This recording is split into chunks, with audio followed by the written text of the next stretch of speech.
Go. Today, we're going to do something a little bit different than we have done in the past. Usually, we just kind of look at the Sunday readings. This time, it's a little bit different because Sunday is Christmas Day.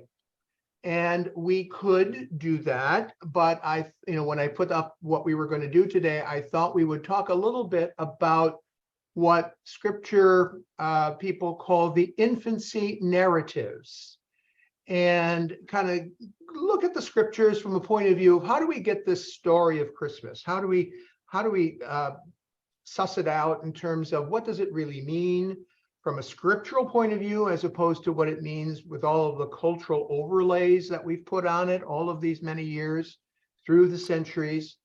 And the reality is that most of what we experience during Christmas has, quite frankly, little or nothing to do with the meaning that the Scriptures try to portray and communicate to us. Because again, we have to remember that the stories that are being told are in the context of the individual Gospels books. So we have Matthew, Mark, Luke, and John, for example. And that we realize that there is nothing at all about the earliest life of Jesus in the Gospel of Mark. So we take that book off the shelf. We won't even consider that. And the next one that we have to take off the shelf is none other than John, the Gospel of John. John, again, has little about the narrative or the story about Jesus' early years. What we do have, which is what this Sunday's gospel lesson would be, but we're going to hear about it later on in Epiphany, so I thought we would not do it today. And that is what we call the prologue, or the first chapter of John. And in the first chapter of John, you get that wonderful, mystical, lofty language that begins, in the beginning was the Word, and the Word was God, and the Word was with God, and there was nothing before, et cetera, et cetera, et cetera. God, the Word was there from the beginning. And so it's actually little to do with Jesus in his early days as a human. And what it does is set, we might even say, the philosophical or theological stage for what we call the mystery of the incarnation, which is, of course, what we celebrate at Christmas. But the key element there is a portion of that chapter that we quote every Sunday when we recite together the Nicene Creed. And the Word became flesh and made his dwelling among us. That's the key phrase, the centerpiece of that particular passage. As I mentioned, that's what's read on this Sunday, since we are celebrating the Mass during the day. Just a little liturgical sideline. In the prayer book, as is a very long-standing tradition, it goes way back many, many, many centuries, long before the Reformation, there were three distinct texts for the Eucharist, for Mass, on Christmas. The first one was the Mass at midnight. We all know it as midnight Mass and so on. But that was the first one. The second one was often called the Mass of the Shepherds, because the text of the gospel that was read at that Mass was usually the announcement of the birth of Jesus to the shepherds, and how the shepherds scurried off to Bethlehem to find the child Jesus. That was the second Mass, but the formal title of that in the missals was the Mass at dawn. So in other words, it was, when first light of the day emerged, that's when that Mass would be celebrated. And then there's the third set of texts, which is called Mass during the day. And the idea is that it is in the brightness of the sun, and hopefully the sun would be shining on Christmas Day, or at least the brightness of the light of day, because that's what that liturgy is all about. It's all about the light. And the light, in fact, in John's prologue, and that's the gospel that's read at that Mass, the light was coming into the world, and nothing could basically, John is saying, and nothing could extinguish this light. And then he talks about the testimony of John the Baptist and so on. So there is the broad sweep of it. Now, with the introduction of what we call vigil celebrations, which was a liturgical innovation in the 1950s and into the 60s, and in particular, when the Roman Catholic Church permitted masses to be celebrated on the vigil of the day without a special vigil, particular liturgy for the vigil. So, for example, on Saturdays, it's been now longstanding practice, I think since 1969, something like that, where you could, if you're a Roman Catholic, you can go to church anytime after 4 o'clock on a Saturday evening, and that counts as your Sunday obligation. And that comes from, again, a very ancient practice in the church where the day begins with the first Vespers. So that actually it's not the celebration begins with the coming of dusk. So that when the candles are lit, the lights are lit, that is the coming of the new day. So rather than have this sort of clock time, midnight, it's more of a natural time where the new day begins with sundown. And that goes back to the ancient Jewish practice. All right.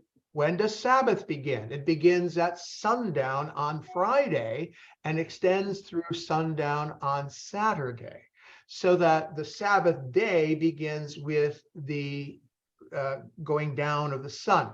And so that was seen as, eventually, there was the theologians all sort of decided that this was the way that we could celebrate.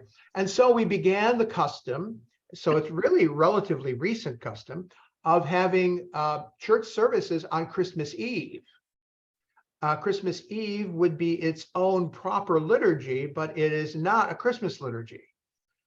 In fact, some people would count it kind of boring because it's actually the recitation of the genealogy of Jesus from Matthew, so which we're going to talk about in a minute. But so it's not telling a story at all. It's just basically saying this is the family tree of this person Jesus, and then of course we wait till midnight and so on. So the Mass for Christmas Eve was not actually an evening Mass; it was a Mass for that particular day. And there were no services in the evening. What began was the first Vespers of Christmas. And that, so if you go back into the 14th, 15th, 16th centuries, and even into the 17th and 18th century, in classical music, you will have a lot of music that was composed for the Vespers of Christmas, but you have to look at which one. Was it the Vespers, in the evening on Christmas Day, or was it the first Vespers of Christmas, which would have been Christmas Eve? But regardless, the Eucharist, the Mass, was not celebrated until midnight. And so then in the middle of the night, and interestingly enough, that's where we get a lot of our, Christmas carols, and for example, that Jesus was born, and we have no idea, and that's what we're going to talk about. No idea when Jesus was born. We don't even know what day Jesus was born on, much less what time of day. My brother-in-law, Ken's eldest brother, was born on the exact same day I was, so that we are the same age. But we don't know who is older because I don't know what time of day I was born. I was never told. I don't know why. I never asked. But so that now that I need to know whether I'm older than Terry or not, so that I can't claim being the elder of all of the siblings and the siblings-in-law of Ken's family, because there's this unknown there. But equally, we have no idea about the circumstances of Jesus' birth. We are not told what season of the year it was, really. We can sort of guess a couple of things through some historical facts, but it's just simply an educated guess. And we certainly don't know the time of day. We kind of think it was nighttime because of the storyline, as we'll see it. They're looking for a place to stay. Well, if you had a very pregnant wife, you would want to find an inn, whether it was midday or middle of the night. Once you arrived, you wanted a room. And but then, of course, we get the story of the shepherds and so on. So there's a lot of implication that this happened in the middle of the night, but we have no idea if it was midnight, 1, 2, 3, 4, 5, 6, 7 o'clock, until dawn. We just don't know. So all of that being said, we can take John off the shelf. And so we're going to look at two gospels. And they each have very different purposes. One is the Gospel of Matthew, and one is the Gospel of Luke. And actually, what we also need to realize, pardon, is that what we consider the classical Christmas story, particularly, the Christmas creche and all that sort of thing, that all of that is actually an amalgam of both of those stories. But when we do that, we have a very neat and tidy story of Christmas, but we do not have an accurate vision of what the message of the scriptures really is. That's really the crux of it for us. So, Kathy, you had your hand up for a moment. Yeah, I did really quickly. I was going to say that a majority of babies are born at night. Is that true? I didn't know that. Yeah. Okay. I'll have to ask my nurse statisticians for some or some department. Yeah. Maybe it's I don't know why that would be. I know when my mother went into labor, because my mother loved to tell the story about my father. I was the second born. She had lost her firstborn, unfortunately, very sadly. 3 years later, I came along. And my mom loved to tell the story about my Uncle Stan, my dad's cousin, actually, and he were together in the living room watching Gunsmoke. So I think that was on in the evening, I would imagine. And she goes to him and says, "David, it's time," or some such thing. And his response was, "Wait, it's almost over." They wanted to see the end of the program. So, of course, my mother was not real pleased with that response, in part because I was born on December 11th, which is, and up in North Country, off Lake Ontario, because my mom had lost her first child. She did not want to go to the community hospital, which was in the little village where we live. So I was born in Rochester, New York, but that's 30 some miles away. The hospital is 30 some miles away, and it was snowing. And so it was, my mom was more concerned about get me to the hospital, and my dad and my uncle Stan are more concerned about seeing the end of that particular episode of Gunsmoke. I guess in those days they didn't have reruns, or they certainly did not have DVRs or any of that kind of stuff. So, priorities, there they are. That's just the way it is. So I don't know exactly what time of day I was born. I would probably have to ask for hospital records or something, and then I could prove my lineage relative to my siblings, and all my blood siblings are dead, but my siblings in law, I guess, to claim the patriarchal role in the family. Well, anyway, here we go. So we're going to look at Matthew and Luke, and we might start with Matthew this time because Matthew is the cycle in which we find ourselves for the rest of this year, so that it bears for us to spend a little bit of time with that dimension of it. I do not have a screen share, so excuse me, I'm going to just reach over and get an honest to God Bible off the shelf, believe it or not. We're not going to look at electronic versions today. And I'm going to turn to the first chapters of the Gospel of Matthew, which is actually for us the very beginning of the New Testament. One of these days, as we do get into Matthew later on, we are going to have a little bit of a discussion of the order of the books and why they're in this particular order. That may actually pop out a little bit today.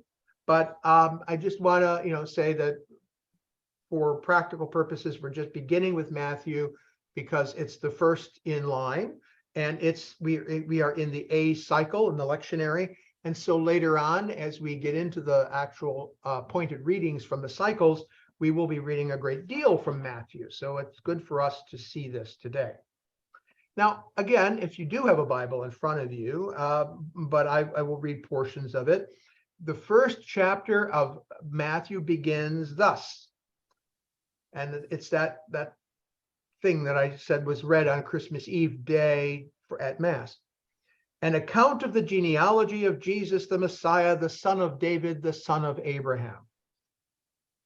Abraham was the father of Isaac, and Isaac was the father of Jacob, and Jacob was the father of Judah and his brothers. And Judah the father of Perez, and Zerah by Tamar, and Perez the father of Hezron, and Hezron the father of Aram, and Aram the father of Amminadab, and Amminadab the father of Nahshon, and Nahshon the father of Salmon, and Salmon the father of Boaz by Rahab, and Boaz the father of Obed by Ruth, and Obed the father of Jesse, and Jesse the father of King David. Okay. The old language that was often used, particularly in the King James Version or the Douay-Rheims Bible, once this was placed into English in the liturgy, was Abraham begat Isaac. Isaac begat, we called it the begats. It's also begotten in Hebrew, in Greek. Yes, because I mean that's the idea. I mean, but it's clumsy English. So in the New Oxford translation that I'm annotated translation I'm reading from, and most modern translations do it this way because most people don't really get the begats. We don't use that word very much anymore. If you look it up, who begat you? In other words, who are your parents? We don't ask that question. So that's, and it goes on again for another several verses. It's 17 verses altogether. Those were only the first 6. So I'm not going to read it to you because it's there. But I want to point out something why it's there in the first place. You will also get a genealogy in Luke, but it's different. And we'll talk about that difference as well.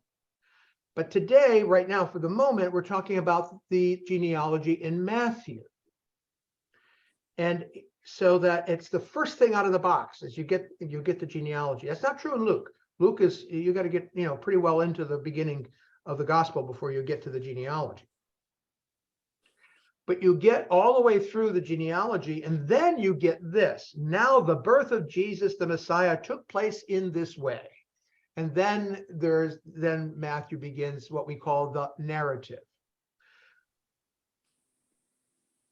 Who recalls from either previous discussions or studies or reading, whatever, the audience for the Gospel of Matthew?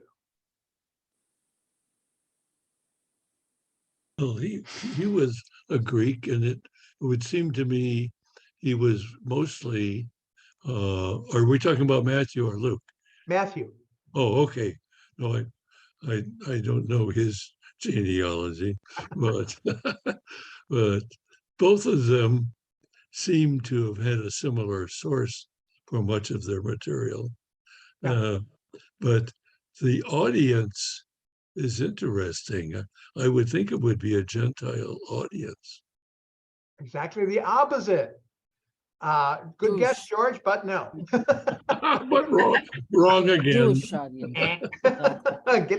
Hit the It's buzzer. a Jewish audience. It's a Jewish audience. Mhm. And so interesting, because who Matthew is writing to are the initial converts from Judaism to the way of Jesus. And that will make a big difference in our understanding of all of this here in terms of the infancy narratives, but also much later on, because it is in Matthew's gospel where you get a lot of the criticism of the religious establishment of the day. The Sanhedrin, the Sadducees and the Pharisees. There's a lot of criticism, back and forth, Jesus dialogue with them all the time, because really what the dialogue is between the two segments of a Jewish community. At this point in time, the Christian, what we call the Christian community, is just experiencing the birth process of emerging out of Judaism.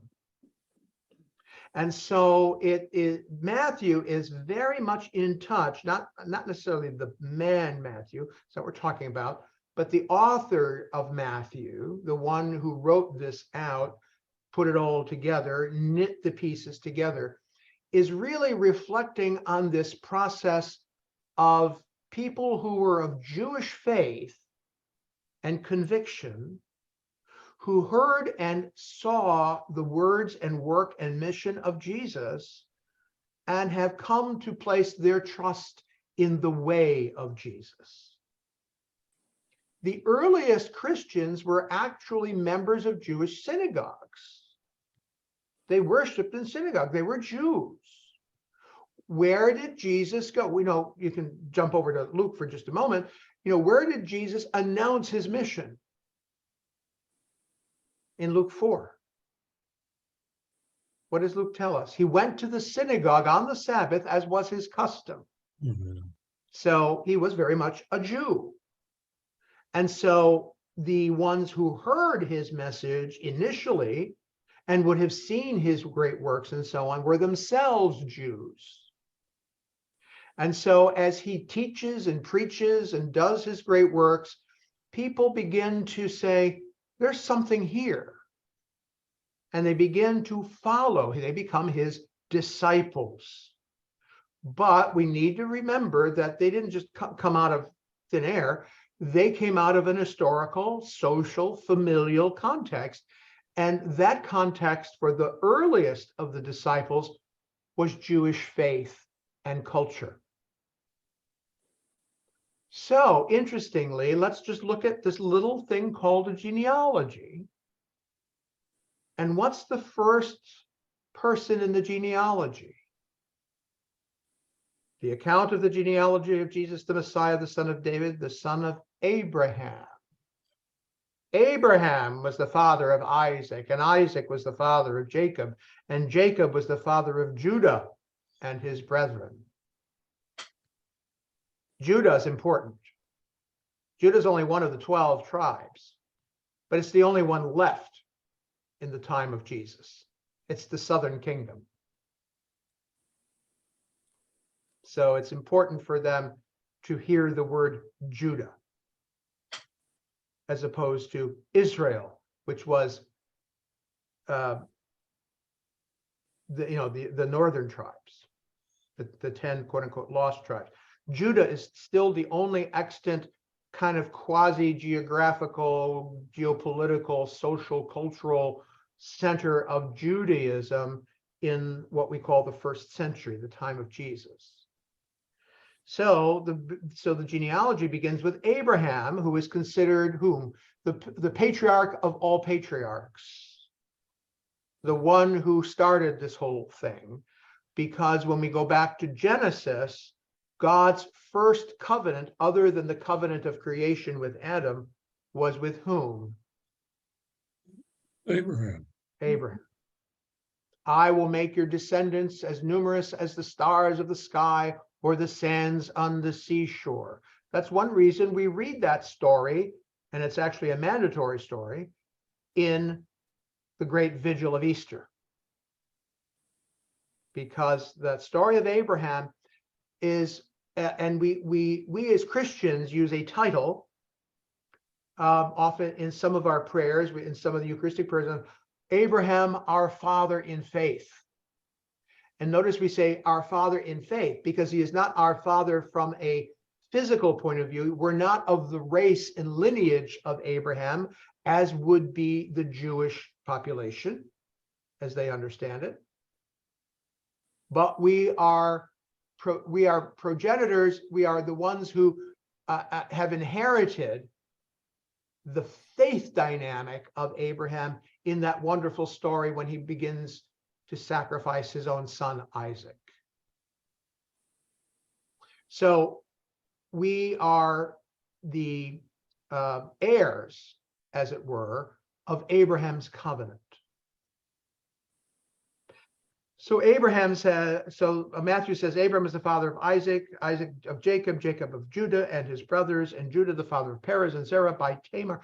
Interestingly enough, you begin to see, this is very unusual in genealogies, to see the names of what? Women. Women. Women have no role in a genealogy. Why? They weren't important. Well, They were they're property. kind of important, but for a different Well, reason. yeah, they, you know, they didn't have a say in anything But why? There's a big reason for that. because of Eve. No, No, not quite. That's a piece of it, but that's not the core. That's not the central thing of it. It's biology. oh, they weren't clean. No.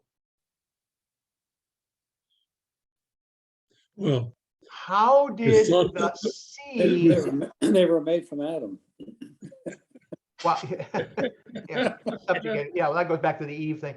But what is the word for the? I'm going to be gross for a moment, but I'm going to try to be very anatomical. What is the word for the ejaculate from a man during sexual intercourse? I'm well, not saying the seed. The seed. Semen. The seed. Semen, which is the Latin Yeah. word for seed. Now, why did that come about? A woman can be pregnant and give a child, but the important question continues to be, who was the father? Who planted the seed? Yeah. Practice. Remember, we're talking about an agricultural society. I'm not making light of it. This is very, very important, because you see in the ancient world, the understanding was that the seed, like a seed in, because we can only know what we can sense and understand and dissect. And you take a seed apart. What's inside the seed? A tiny little plant, a potential tree or so, whatever. But it's still just, you crack the seed open, and what's in there? There's this little sort of thing. It looks like a plant. So if there's seed being planted, what's in the seed but the plant itself? So the biology of the time understood that human beings were contained within the seed. So within the semen was the whole person.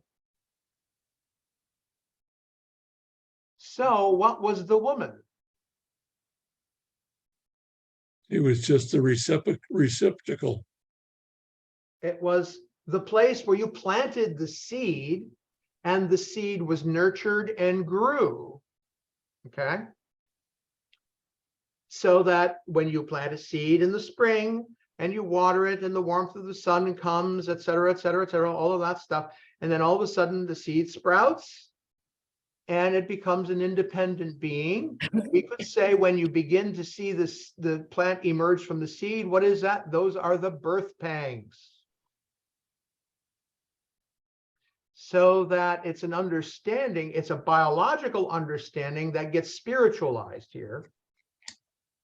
So that the role of the woman, what if a woman cannot bear a child? In the terms of scripture, what is the term used? Barren. Barren. Isn't that what a field is if it's been salted or something? It's barren. It will not produce life. You can plant all the seeds you want. It won't happen. And so even that terminology, which has almost become, we don't even realize the origin of it, in a more technical way, what the ancient people thought, it's a Greek word that we use because I don't know what the Ugaritic word would have been or whatever, but it's called a homunculi. In other words, it's a tiny little person who is now planted in the woman, which is in the womb, which is the warm, wet, place where the seed can now germinate. So there is a need for husband and wife for procreation, but each has a particular role. And so what was the role of the woman? The carrier. To carry the seed until it germinated. In other words, it popped out. I'm not trying to be silly there. But when the plant emerges, well, when the human emerges, the homunculi emerges from the field. So what becomes the priority? If there's a difficulty in delivery, what is the priority? Save the mother. Who's expendable? Oh, The mother is just the field. The fruit of the loin is what's important. And so all of a sudden, then you begin to see the origins of this sort of sexism that we decry in our modern age, but it has extremely ancient, deep roots. No pun intended there. But, where in culture, in even the extant contemporary scientific understanding that the woman was utilitarian necessity for the continuation of the human race, and in particular for the continuation of one's line, the clan. Why then was it so important to have a male child? to carry your line. And it's not just the legal thinking that we have in terms of names and so on. It's because literally that male person, the male child, now contains the seeds from the father. And now the seeds that were planted and became that person, just like in nature, at least as it was thought, if you've got a good solid plant that bears a lot of fruit, take the seed from that tree and plant it, because you'll get a good tree, solid tree, bears a lot of fruit and all that kind of stuff. So the whole idea was that it was the potential of the future was contained within that seed.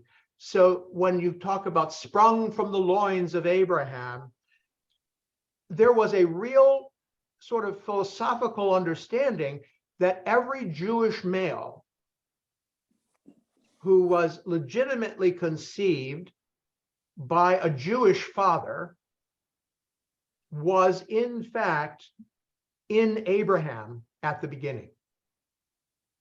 And because of that, is an inheritor of what was guaranteed and promised to Abraham. Well, today, when women want to have in vitro fertilization, and they go, or not necessarily, but they go to a sperm clinic, and the first thing they want to know is the background of the sperm they are receiving. Mhm. And that's very important to them. And I think logically so. And so it's almost exactly what you're talking about. From a different basis, though, I think that's more about we understand genetics. We also understand that, in fact, women are equal contributors to the new life that is generated. That changed everything. Gregor Mendel changed everything. When he did his initial work on genetics, and we began to realize that chromosomal contributions and all of those kinds of things that we take for granted today in our scientific and biological understanding of procreation, that in fact, much of our cultural bias, particularly when it's religiously inspired, has its origins in this understanding, this more ancient understanding, where women are by nature secondary, they're facilitative, In other words, in order to get a baby, in order to get an ear of corn, I have to plant a corn seed, but I have to plant it in a field. Any field will do. You see? So for example, you even get into Torah law and adultery. Who gets punished for adultery? The woman. The woman. Why? Because you see, it's theft. You're stealing the man's seed.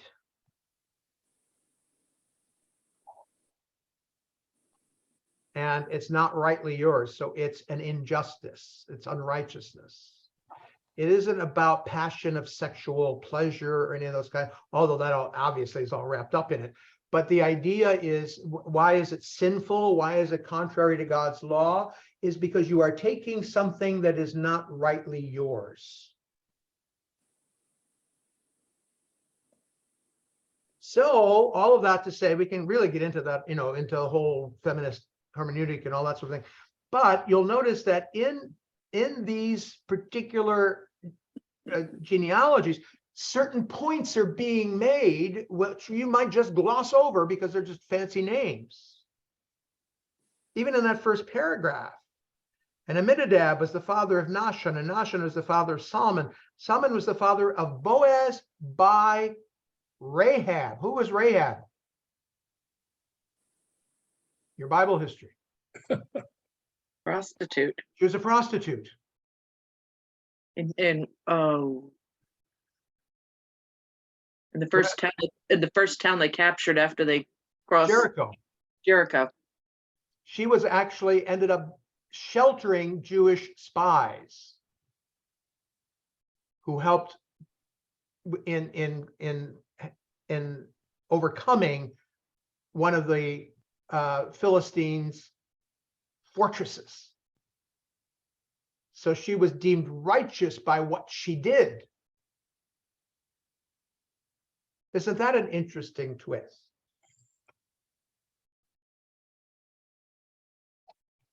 And then right after that, Boaz is the father of Obed by Ruth. Another story of a woman in the Old Testament. So what we get is this notion that women are beginning to play a key role in the working out of God's plan.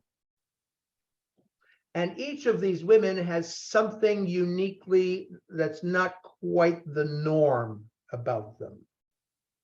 We could study all of them, and that would be a fascinating kind of thing. But why is that? Because at the very end of all of this, where is Matthew going with this? Who is the mother of Jesus? Mary, Mary. Who is what? a virgin. A virgin and not married. No. Betrothed, but not married.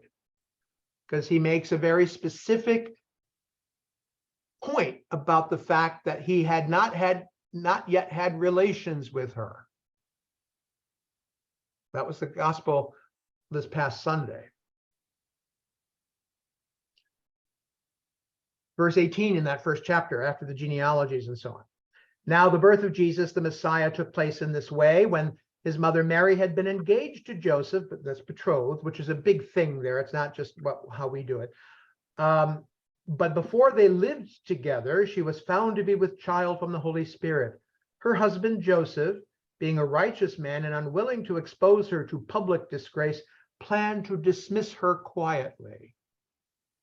And then we have the story of the angel in the dream. Joseph, don't do that. For this thing that this woman carries is a holy thing indeed. So before we get that, we get this genealogy, and all of a sudden there are all these women introduced into it. Prostitutes, people who aren't, women who aren't even Jewish. It's all kind of thrown in there. There's another fact to this genealogy. There are three major sections to it. And it kind of comes to this. Verse 17 in that first chapter says, So all the generations from Abraham to David are 14 generations. From David to the deportation to Babylon, 14 generations. And from the deportation to Babylon to the Messiah, 14 generations. What's another big thing Matthew is trying to prove here?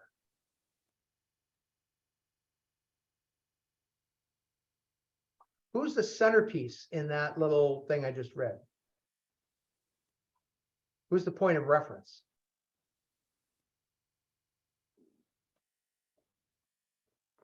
And it's going to be either Jesus or Abraham. No, neither. Let me read it again. So all the generations from Abraham to David are 14, from David to the deportation, 14, and from the deportation to the Messiah, 14. Other than Abraham, who's named? David. David. David. Who's David? Warrior king. The great king. Well, he was chosen of God by That's why he's the Samuel. great king. He's the one. He's the archetypical king for Judah.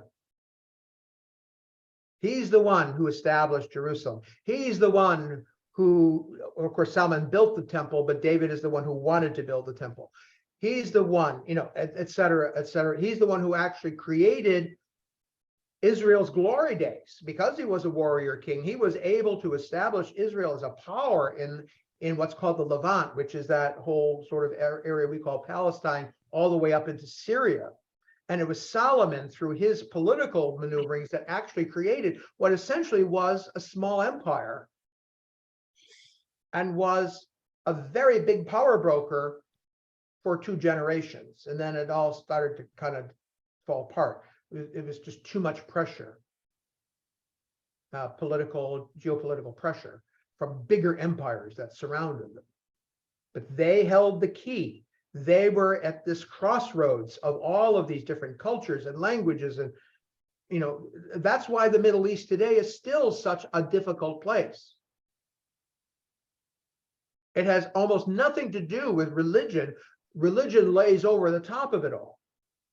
But it is a geopolitical, strategic pinch point between North and South, between Greece and Egypt, between Persia and Egypt, between Persia and Greece. Or prior to Persia, the Assyrians who were over there, the Babylonians. You hear, remember all those are, you hear all those names in the Old Testament. They were constantly at war. And it was, a lot of times they were fighting over this chunk of land, which geographers call it the Levant, which is the area where you have the Mediterranean to the east and the mountains and the wastelands to the, I'm sorry, the Mediterranean to the west, the mountains and the wastelands to the east. And you have this one strip of arable soil, which is also easily passable, where you can actually get goods and services or armies through. Well, it was the only place you could get those people through. There you go. It was a crossroads. So now David comes along and he creates this empire, and Solomon makes it bigger and stronger. And so David, though, is seen as you mentioned, the chosen one, because Saul was the original king and Saul displeased God, and we know the story behind all of that. And so he appoints Samuel to go find a new king, and he goes to Eli, and Eli, has all his sons line up. We know the story of the choosing of David, that he's the youngest, the meekest, he's the shepherd, all that sort of thing. So the whole idea of the shepherd king, the imagery of the shepherd, all of that comes out of this imagery of David, where David now has to be the center point of reference for the coming Messiah. Because who was the Messiah? The new David. Almost like a reincarnation of the Davidic monarchy. And it's mentioned that he was the seed of Jesse. Yeah, because that was the way it was talked about. Yeah. So that, this notion of this genealogy becomes fascinating. It's not just a list of names. It actually is a recounting of all of the history of Israel. And Matthew is saying, and it comes down to this focal point. Who is this Jesus of Nazareth, known to us as the Messiah? So he's, again, writing these stories for Jews. I don't mean Jews of today, but I mean the Hebrew cultural, political, geopolitical, cultural inhabitants of Palestine at the time. So then the story goes on in Matthew. Let's just do this to sort of reinforce something. A little bit later, on verse 22, it says, all this took place, and we know this story by heart, to fulfill what the prophet spoke of the Lord through the prophets. Look, the virgin shall conceive and bear a son, and they shall name him Emmanuel, which means, Matthew goes and specifies it, God is with us. Race forward to the 20th century, and in the beginning of the 20th century, there was an imperial army whose belt buckles actually had imprinted or molded on them the words Gott mit uns. Who was that? Germany. The Imperial German Empire. Mm. Gott mit uns. God is with us. So that phrase is a loaded phrase. It means the ones with whom God is will triumph. Because you see, David triumphed. And the new Messiah is the new David. So even though we know him as Jesus, actually his name in Aramaic, and his friends would have called him Joshua, interestingly enough. And who was Joshua? The great warrior. Who did what? Or the walls stuff. Yeah, the other walls of Jericho fell down thanks to Rahab, but a few other. But and what do we really know Joshua for? Why was he doing that? He was bringing the people into the promised land. Yeah. So Jesus, and when we hear it from Luke, he said, and his name shall be Jesus, for he will save his people. That's what Joshua means. God will save us. So the image then is evoked immediately of coming into the promised land.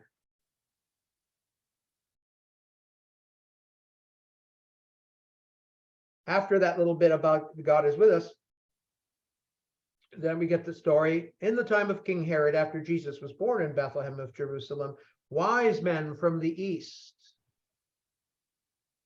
came to Jerusalem asking, where is the child who's been born King of the Jews? For we observed his star at its rising and have come to pay him homage. We know that story. That's the gospel lesson read to us on Epiphany Day. Notice there are no shepherds in this story. Mhm. There are no angels in this story. There isn't even a stable in this story. There's no room for you at the inn in this story. They have not get- traveled. Say again, Carmen? They were not traveling. No. Well, but they were in Bethlehem, it says. So, but why were they in Bethlehem? That's where they lived. The great Fulfill text. prosody. That was Again? their, To fulfill prophecy. Well, it's Well- prophecy. That's one reason. But It's David's city. there you go. Yeah.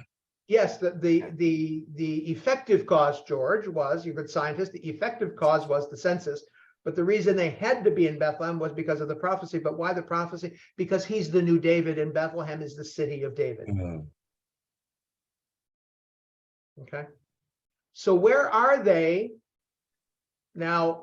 Those, the scientists who get into all this stuff, they talk about the rising star and all that. Jesus would have been about how old at this point? Some conjecture. We have no idea, but some would conjecture Jesus would have been as much as 2 years old. Why would we say that?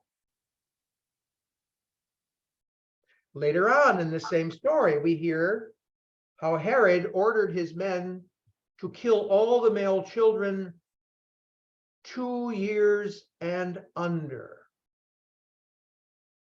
See, because by the reckoning of the Magi, the appearance of the star, and would have shown Herod all the calculations and all that, this star would have appeared 2 years prior.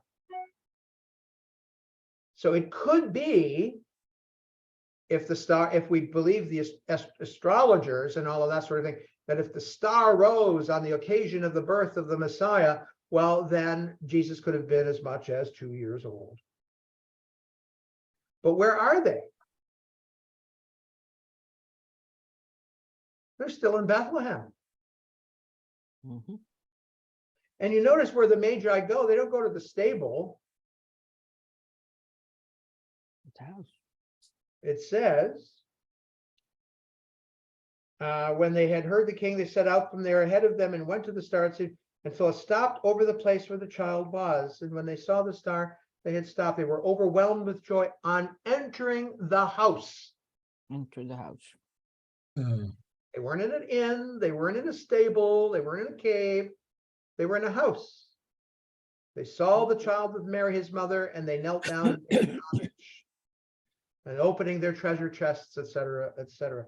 And notice the gifts again: gold, frankincense, and myrrh. These are gifts that one would bring to a royal court. These are very expensive things. And then, having been warned in a dream not to return to Herod, they left for their own country by another route. And then we hear the story of the Exodus to Egypt. Does now that sound familiar? Where did the Hebrew people have to run to? Because there was a famine in the land, and one of their own, Joseph, was now the proto-pharaoh in Egypt, and he sends for his father and his brethren, which means he sent for the whole clan, and they came down into Egypt to be saved from the famine that afflicted the land in which they were living. So now this baby, this child, is told in a dream, well, Joseph, his caretaker, his father, was told in a dream to take him down where? Egypt. Then the end of that paragraph, it says, and this is to fill what had been spoken by the Lord through the prophet, out of Egypt I have called my son. Well, which son is he really calling out of Egypt? Israel. And we have the story of the Exodus, Cecil B. DeMille, the 10 Commandments, the whole, shooting match of that whole thing. So all of a sudden we begin to see all these pieces being assembled by this evangelist into a coherent story, which borders on the characteristics, from a literature point of view, on the characteristics of myth. Because it's a story that can be told, and in the telling of the story, great meaning is communicated. There's a whole slew of stuff about royalty and kingship, about the leadership of the people Israel, the parallels with the going down into Egypt and coming back after the danger had passed, being redelivered back to the promised land.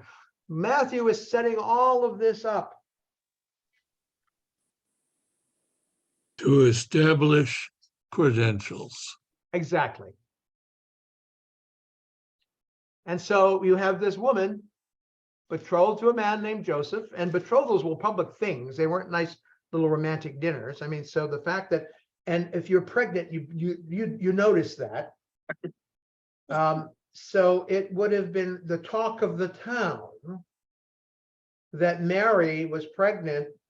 Joseph had either violated his own principles by having relations with Mary before they were actually married, thereby committing adultery, or Mary messed around on the side and was little better than a prostitute, somebody like Rahab. And suddenly you begin to see, oh, that's why that stuff is there. Because in the end, what the point Matthew will make ultimately is none of that really matters. Because God has used all these kinds of things in the past. And God has always made great good come from it. God has made salvation come from when Israel was forced down into Egypt because of the great famine.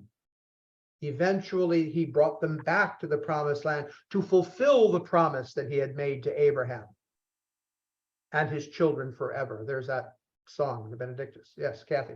Can I throw the monkey wrench into it? Sure.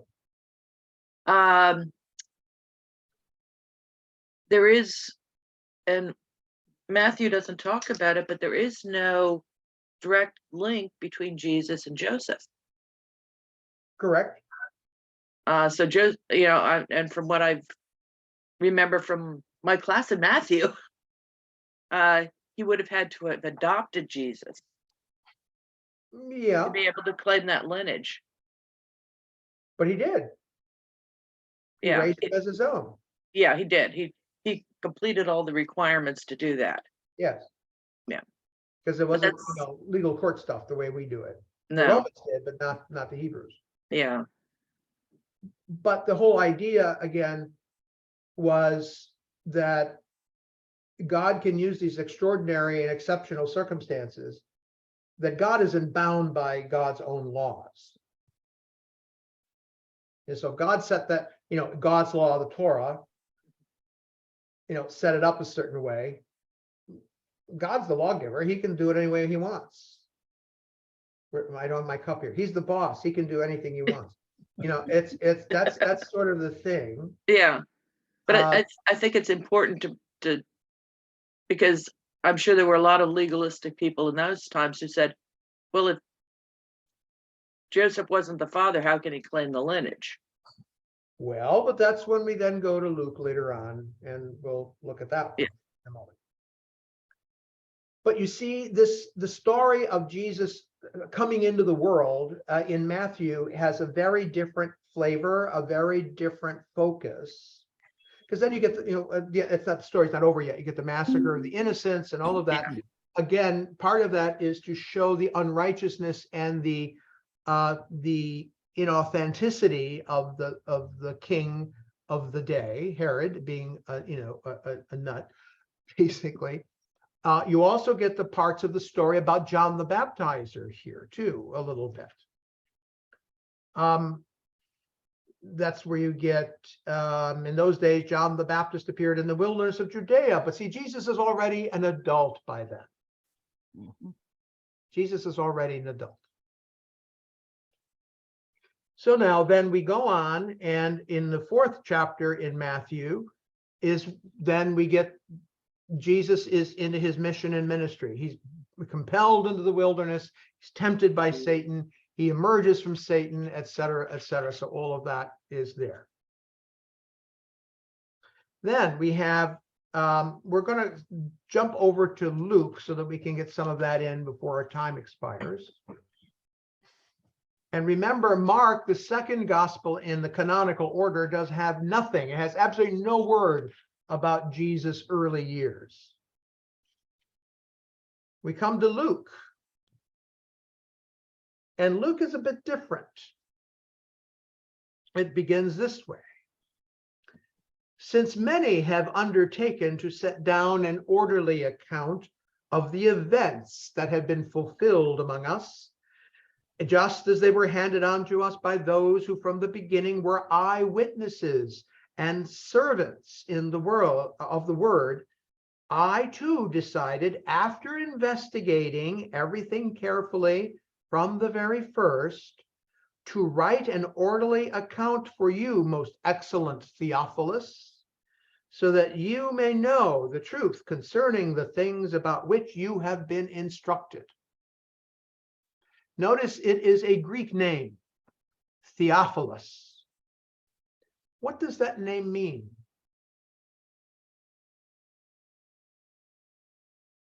It must be something to do with theology and religion and knowledge, I suppose. Well, Greek word for God is theos. Yeah. And what's the second part of the word? Philein, Hmm. lover of God. God. So this could be theoretically written to anyone. Every man, as it were, to use that phrase. And then he begins, in the days of King Herod of Judea, there was a priest named Zechariah. And then we get the whole story of Zechariah and John the Baptist's birth. And that, so we got, that's the connection for in Luke to what? What purpose does John the Baptist figure play in the early chapters of Luke? Well, Elizabeth was a cousin of Mary. Yeah, And John the Baptist. yeah, John the Baptist. What about John the Baptist, though? he was related to Jesus. We think. But it's seen as a more important figure than in Matthew, in which he barely is mentioned. Why? Here, there's a whole story going parallel between Mary's story and Elizabeth's story. Right. And why does he go through all of that? What is the purpose of this character, John the Baptist? The announcer of the world. Messiah. Yeah. Yeah, but anybody could have done that. There's a bigger picture there. That's part of it, but there's a bigger picture. Why is he out? He is the linchpin to the Old Testament. Mm. Right. He is the transition figure from everything that went before to what will come. So he's the hinge point, as it were, in terms of Luke is writing as an historian. He even lays it out. I'm going to give you an orderly account of all these events that have occurred. I've duly and diligently investigated it, et cetera, et cetera. So he's using the figure of this Baptist, John the Baptist, as the archetype of the Old Testament. It's the archetype of the Old Testament. He looks and acts like an Old Testament prophet. He speaks like an Old Testament prophet. He is the son of a priest of the temple. So he's very clearly marked as an Old Testament figure. But then what does he do? Yes, he announces the Messiah. He points away from himself, the Old Testament, the Old Covenant, to that which is coming, which is the new. So Luke throws all of this stuff about John the Baptist in there because what Matthew did in a very different way, through his genealogy, through all the references to David and so on, where Jesus is the heir to all of this tradition and all of that stuff. Luke is not functioning that way. Luke sees that rather as more like the transition between Elijah and Elisha, the great prophet and his protege. John now comes and says, everything I am, I now give to him. So everything that was in the Old Testament is now part of the New. Right. All right. So we get the story of Zechariah and so on. And then we get the story of Elizabeth, the visitation, we know those. But it's not until the second chapter, interesting. So the first chapter is all taken up with that stuff. The Benedictus, the blessed be the Lord, the God of Israel. He's looked favorably on his people and redeemed them. Again, there's that recounting of the history of Israel. But then out of the mouth of the mother of the Messiah comes this other thing, this prophecy about what will happen based on what God has done in the past. He's shown the strength of his arm. He has scattered the proud and the thoughts of their hearts. He has brought down the powerful from their thrones, has lifted up the lowly, has filled the hungry with good things, and the rich sent away empty. Help the servant Israel, remembrance of his mercy, according to the promise he made to our ancestors, to Abraham and his descendants forever. So Mary now is being painted by Luke as the connection point. And so we go over to the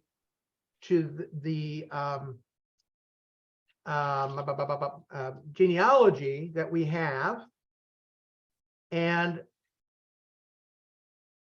that's not, we don't get that until the end of chapter 3, but it begins this way. It's right after the baptism of Jesus. It says, Jesus was about 30 years old when he began his work, and he was the son of, as it was thought, Joseph, son of Heli, son of Matan, son of Levi, son of Melchi, son of Jannai, son of Joseph, son of Matthias, son of Amos, son of Nahum, son of Esli, son of Negai, son of Ma'ath, son of Matthias, son of Semin, son of Joshek, son of Jodah, son of Joanan, son of Resha, son of Zerubbabel, I love that name, son of Shealtiel, son of Neri, son of Melchi, son of Adi, son of Kosam, son of Elmadam, son of Er, son of Joshua, son of Eleazar, son of Joram, son of Matat, son of Levi, son of Simeon, son of Judah, son of Joseph, son of Jonam, son of Elikiam, son of Maliah, son of Menah, son of Matata, son of Nathan, son of David, son of Jesse, son of Obed, son of Boaz, son of Salah, son of Nashon, son of Aminadab, son of Admin, son of Arni, son of Hezron, son of Perez, there it again, son of Judah, son of Jacob, son of Isaac, son of Abraham, and it doesn't end there, son of Terah, son of Nahor, son of Serug, son of Rehu. Rehu is the son of Peleg, son of Eber, son of Shelah, son of Cainan, son of Arphaxad, son of Shem, son of Noah, son of Lamach, son of Methuselah, son of Enoch, son of Jared, son of Mahalalel, son of Cainan, son of Enos, son of Seth, son of Adam, son of God. So, who is the progenitor here?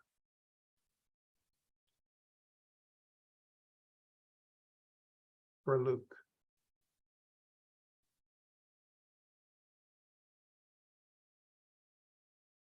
Goes all the way to Adam. And beyond. As God could make a lump of clay into a human being, this is the same God then that can impregnate a virgin.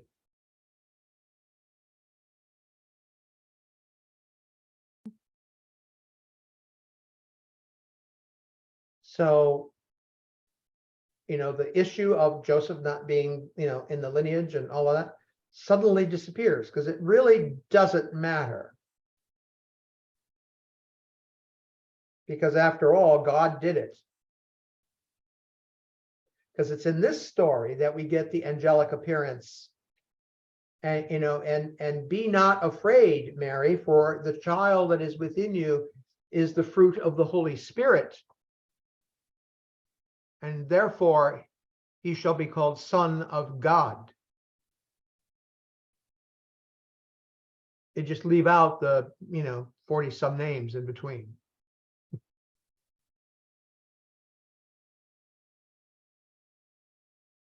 So that there's another purpose to this. Now, who is the audience for Luke?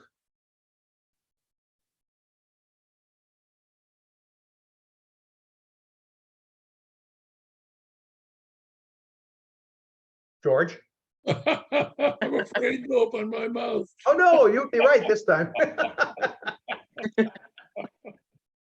The Gentiles. Yeah. Because you can ask the question, was Methuselah a Jew?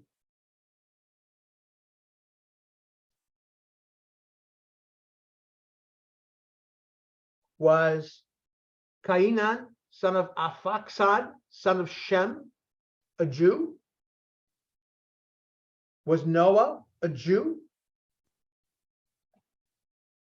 Was Peleg a Jew? Was Nahor a Jew? Was Terah a Jew? Who was the first one? Abraham was the first Jew. Abraham. So if Jesus is descended not only from Abraham, which is listed in here, I mean, Terah was the, Terah begat Abraham type thing. So Abraham is there. So Abraham remains important. But you see, God is using not only the seed of Abraham, so that the seed within Abraham is not the only miraculous seed. The seed within all humanity back to whom? Hadam, which simply is the Hebrew word that means man or human. Hadam. So that the germ, as it were, of Jesus' human existence, the God made man, is actually in the seed pod of the first human being.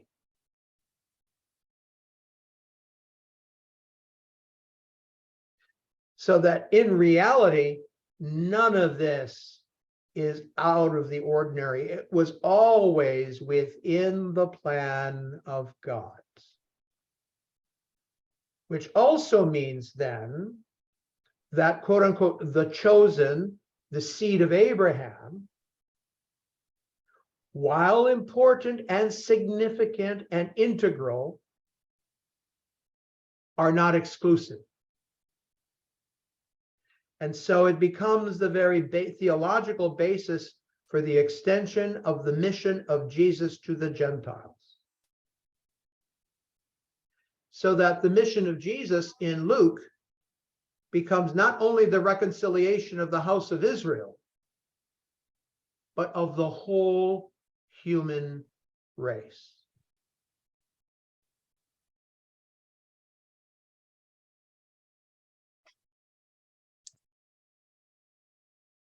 Hence, when Luke's gospel continues and tells the story of Jesus, very often, who is Jesus speaking with?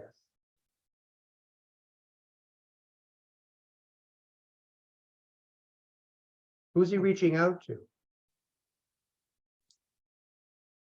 Women. Who is Jesus touching and dealing with? The poor. Why are they poor? Very often they're poor because many of them have been sick and excluded from society. Many of them may have had birth defects, causing them to be lame or have other diseases unknown to the ancient world in any way other than their reality. And so that was to be seen as the judgment of God. on sin and unrighteousness.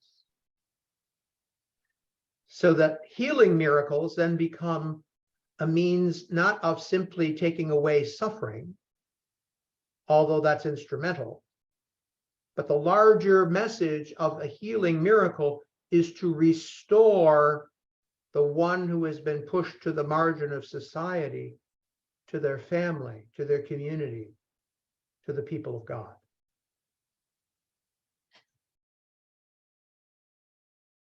So that when we begin to think and meditate on the healing miracles of Jesus, particularly that of leprosy, because that was the classic disease that would isolate you, that the mission of the Messiah in Luke is very often to reconcile that which is out, the them, the they, into the us, the we. And so Jesus dies, resurrected, ascends to heaven. The Spirit comes in its fullness at Pentecost. God raises up yet another prophet, New Testament prophets we call apostles. His name is Saul. His name is changed, as was the custom in baptism, to take on a new name. His new name is none other than Paul. And so Saul of Tarsus becomes Paul the apostle and proclaims this good news to whom? The whole world. The whole world. So all of that, again, is in germ, in this little homunculi, if you will, in Luke's gospel, in the infancy narrative, in the stories in both gospels. The stories surrounding the beginnings of Jesus are stories about the mission of Jesus. They're stories about why God sent Jesus in the first place. They're stories that legitimize, not just from a legal point of view, but legitimize and show the mission of Jesus to be the divine mission, the divine purpose for creation. Particularly since now what we're talking about from a theological point of view is the incarnation. Christianity is the only religion, of which I am aware, where the Godhead, if one exists in this in a religious system, becomes part of the Godhead's own creation.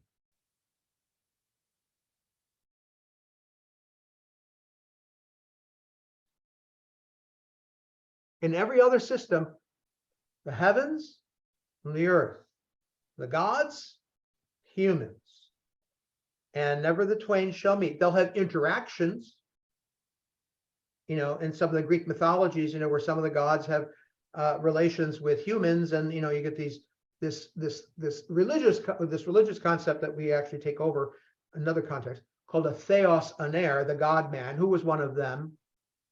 Who was one of the sort of God men in Greek mythology? God man. Hercules. Hmm. Superhuman strength, all that stuff, the tests, and he's able to go through them, and Zeus, gives them these tests to prove that he's really, a god and a human, Mm-hmm. but he remains both. So he's sort of he's a half-breed in that sense. One divine parent, one human parent. Well, what happens then is that idea is taken over into Christianity, interestingly, but it's transformed as it's taken over. And that's the debate about Jesus. Is he a god? Is he a man? Mm-hmm. Or is he like this Hercules figure who's a half-breed, half god, half man? And that's why in the end, by the 3rd century, when we argue about these things and we fight and fight and fight and fight, the final formulation is not theos aner, is not half God, half man. He is fully God and fully human. Exactly. So it's a level above the mythological figures of Greek mythology. And how can that be? It can only be if in fact the whole of God is now part of the whole of creation. So now all of creation speaks to us of God. We call this in theological terms natural revelation. So that all people can know of God simply by being people. Now, can they come into the full understanding as we understand it as Christians and all that kind of stuff? Probably not. But that goes into, I know we have discussed the concept of anonymous Christianity and all that kind of stuff before, but that's the basis of it, is that really in the incarnation, in the Christmas, what we celebrate at Christmas, what we are really saying is that the God who made everything, who is apart from everything that exists in terms of matter and energy and structure and all that sort of stuff, as we believe God as a perfectly transcendent being, has now become also an immanent being, that same God is now, has scooped up what God has made and has become an integral and inseparable part of it. So that if you want to talk about eschatology, just for a brief second, when we talk about the end of the world, what we're talking about is not the destruction of anything, but rather the coming to full fruit of everything that is. Now, how that comes to be in a physical way, that's way beyond my pay grade. I'm sorry, I can't explain that to you. Others have even attempted briefly. But it is the reason, for example, Kathy, you and I talked about engineering and physics yesterday, that kind of stuff, where many physicists, who themselves are essentially skeptics by nature, and very often are mathematicians, I mean, higher physics is all math, do come to a conclusion. They may not believe in the God you and I believe in terms of the self-revelation of the Bible and all that stuff, but they believe in this. Sometimes it's just as generic as a higher principle that is beyond our knowing. Mhm. Once you say that, beyond our knowing, you're talking about God. Because all that we can know is what can be revealed. And so what happens is they always get to that endpoint. And this is the genius of Thomas Aquinas. Thomas Aquinas had a proof of God. And his proof of God was philosophical. And basically, it's this very big portion of the Summa Theologica. What he does is he goes back and he traces, it's called the principle of first being, the first or first action or first effect. Something had to start this. We can talk about the Big Bang theory, for example. Well, where did the stuff come from that made the Big Bang? It's unknowable. We can't get there. Because all we can figure out is how it came apart. How it was there in the first place. We have absolutely no idea. How big was it? How small was it? Was it pure mass? Was it pure gravity? We can, and none of our constructs will allow it. And so it is part of the limitations of humanity. But then we talk about Jesus being fully God. And so what we see then is this juxtaposition of these two things. And so in my own spirituality, when I think of Jesus walking among us as one like us, Jesus is in fact devoid of his Godhead. It's still there. It's just not operative. It doesn't become operative until his humanity dies. And that's when then the transformation takes place. That's what we would call the resurrection. It is the transmogration. There's another word, but anyway, it's transformation where it becomes something different that we can Transmogrified. Transmogrified. That's it. That it is actually totally changed And then we get that lovely imagery in Paul when he talks about in an instant will we be changed, in a twinkling of an eye, at the sound of the last trumpet. The dead shall be raised, and we shall be all made new. That, see, we get so caught up in the pieces of it, we sometimes forget the big picture of it. So as we're celebrating, let's bring it all back to this, celebrating Christmas, what we're celebrating is that which we can tell, the story that we can tell. But there is a larger, must always be for faithful disciples, the larger purpose of telling the story. It's not merely remembrance. But as the writer to Hebrews says, it is the firm conviction of things not seen, the hope of things, or the reality of things hoped for. That was the end sentence from yesterday's second lesson. Yeah. So that what is faith? Faith is the confident assurance of things not seen, the reality of things hoped for. So that our hope, our earnest hope, is that we will live forever.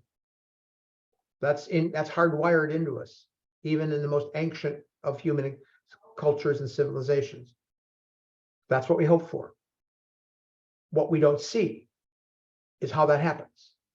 And so the matter of faith is how we get from one to the other. And so these stories we tell are ways of keeping that in, of transmitting that from generation unto generation unto generation. But then we can't forget the real reason why they were there. St. Francis of Assisi, God bless him, wonderful, pillar of, the church in so many, many, many, many, many ways. One of the things that he tried to do, and I think in our modern day, as like anything that's good, it can go in a different direction. He amalgamated all of these stories. He was, at least it is said, he is the one, in order to teach, taught the story of the birth of Jesus by using the Christmas crib, the manger, and all that. So all of a sudden, you've got this stable, which isn't a cave but a building, and you've got the angel on top, and you've got the angels on the field, and you got the shepherds and the sheep, and then you got the three wise men coming, and even the way we do it in church, we kind of have they sort of journey over from the sacristy over to the chancel over time, but the problem is, where do they arrive? They arrive, Jesus is still in the manger. Jesus has been out of that manger a long time. So but it's childlike things, and that's okay. But we can't remain children. We have to go beyond that. As St. Paul says, no longer drinking milk, but eating the real meat, the food of faith, and finding out what do these things really mean. It doesn't mean we can't enjoy the tenderness and the sweetness of it, but that's not where it stops. So what do you think? Well, the struggle has always been with the words "in the beginning," and we've struggled with that for as long as man has been alive. But in recent times, it has boiled down that there's only two things. There is energy and there is mass. And everything has got to come from something. Mhm. And it was Einstein that pointed out the relationship between energy and mass, and that a small amount of mass can create a huge amount of energy, as with an atomic bomb, but it works both ways. A huge amount of energy can create mass. Now, when we think of God, we think in terms of infinite. Now, that's a word that's a great word, but we can't really understand the principle of infinite anything. It's beyond us.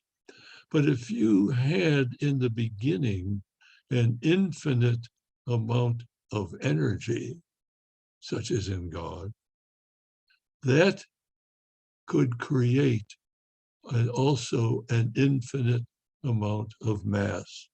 And with our new Webb telescope, we look out there and all I can think of is that's an infinite amount of mass. And that mass is creating infinite amounts of energy that we see in the form of light.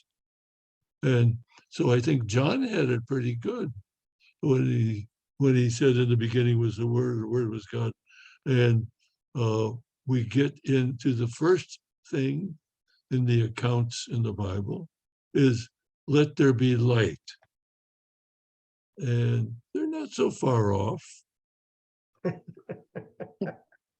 Well, but even the concept of infinity, George, that you bring up is even more interesting to me, because as I understand Einstein, the whole point is that the whole bending of space and time, that what happens is time actually bends in back on itself. And that's that notion of that symbol, that ancient Egyptian symbol for infinity. For infinity. That actually nothing ever really ends and nothing ever really begins. It just is in a different place on that path. And so then when we begin to see our own lives, we again think so linearly because we're born, we live, we die, and we see the natural world around us go through the same phenomenon. We see the cosmic reality of that, where stars, come and go and all that sort of thing. But when you take the whole system together, it just never ends. And so we have, because of our linear nature, we have no concept. We cannot comprehend infinity. Yeah. That's The best we can do is that it's a very long time. But when we begin to say God has no beginning and no end, that is a statement of faith. By faith, I mean something for which I have no explanation and I have no way of articulating what it really means. And that is the ultimate definition of mystery. Yeah. And what is a mystic? The mystic is one who pierces that border for just a brief instant. And because of the nature of what's on the other side of that border, if there is such a thing as a border, that in fact, we cannot live there, because we would be simply sucked into the whole dynamic. And so people like John of the Cross, Teresa of Avila, and others, and some of the Sufi mystics and some of the Buddhists and so on, the whole notion of that pure enlightenment. Once that pure enlightenment comes, nothing in this world matters. And there are no words to express it. Absolutely. Absolutely. So so this thing we're talking about, and so when we say, oh, it's a mystery, a lot of times we just kind of dismiss it. But mystery is a very powerful thing. And that's what we deal with when we worship. We worship mysteriously. We worship mystery. We are engaged in the mystical process when we worship, because we are speaking to the God who is and who lives and moves and is in our being, is the very foundation of our being, if we understand this notion of incarnation properly.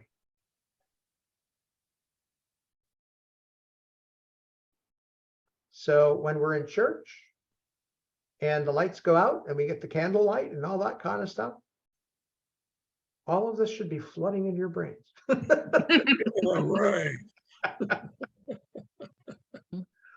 Well, thank you for your time today. We will not meet next week. That will be our break. And then we will meet the week following. Now, it's interesting the way we get a very long Advent, which is wonderful and beautiful, but we get a truncated Christmas season. We don't even get a chance to celebrate Epiphany. I mean, we do. I mean, if we had services and so on the 6th, which is on a Friday, which if I published one, probably nobody would come. That, you know, we go from the first we have Christmas Day on Sunday. The octave day of Christmas, we've talked about that, is the 1st of January, which is in the prayer book, the Feast of the Holy Name. Epiphany then is that Friday. And so we're immediately the next Sunday on the first Sunday after Epiphany, which is Epiphany tide. So we don't even get a Sunday in Christmas tide this year. So we get 1 week of Christmas time. By the way, I'm going to turn the recording off just because I don't want to lengthen this too much.